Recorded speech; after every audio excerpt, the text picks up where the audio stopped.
Hello, my name is Carsten. I'm 28 years old. I'm following the Masters in Psychology in Conflict, Risk and Safety. And currently I'm conducting my research about competitive environments and groups.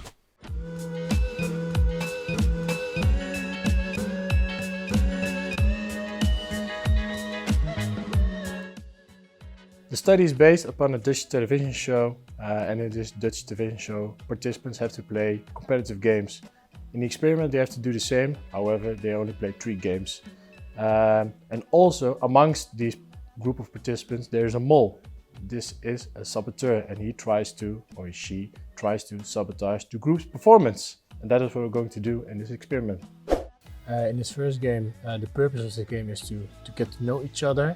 But at the same time, they also have to score points. In this first game is you have like 4 squares. What they have to do is they have a ball and they have to throw it at one another.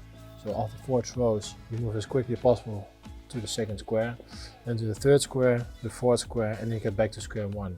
In the second part, this part is based upon 7 colored cards. 4 colored cards you have to divide amongst themselves. And one of them has to assign every group member to a square. Then they stand in the middle of the square. When they did this, they have to start over with the first part of the game again, with the ball throwing.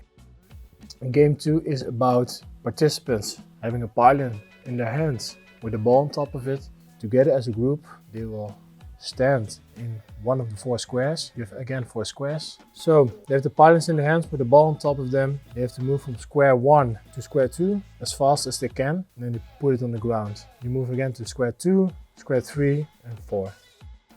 When they get back to square 1 again, the second part of game 2 starts. I give them a piece of paper, and on this piece of paper there's one sentence. This piece of paper, this sentence, belongs to one of 3 stories. And then they start again with the first part of game 2. What they have to do after the game ends, they get 1 minute from me, and they get a piece of paper, story 1, story 2, and on story 2 they write down in 1 to 5 words what the story is about. There is a mystery game. This mystery game is in the trees, like I said. Basically, there is no third game. So when we move over there, I then explain or complete the research, and then I will debrief participants and say, okay, there's no more last game. Yeah, the most important takeaway I think for this research is because I want to see whether you can see the GPS trackers. They measure GPS variables, which can be called movement variables. So for example, you have interpersonal distance between participants, you have the velocity, how fast participants are walking.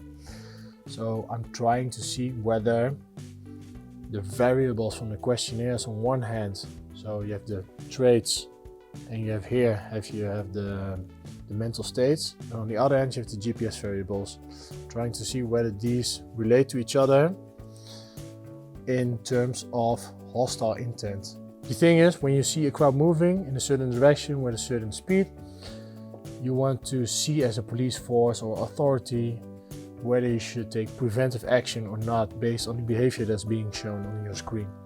And what my research tries to do is whether you can see whether you need to take this action based upon the behavior you're seeing on your screen. So whether you see hostile intentions or hostile indicators of that hostile behavior is going to emerge.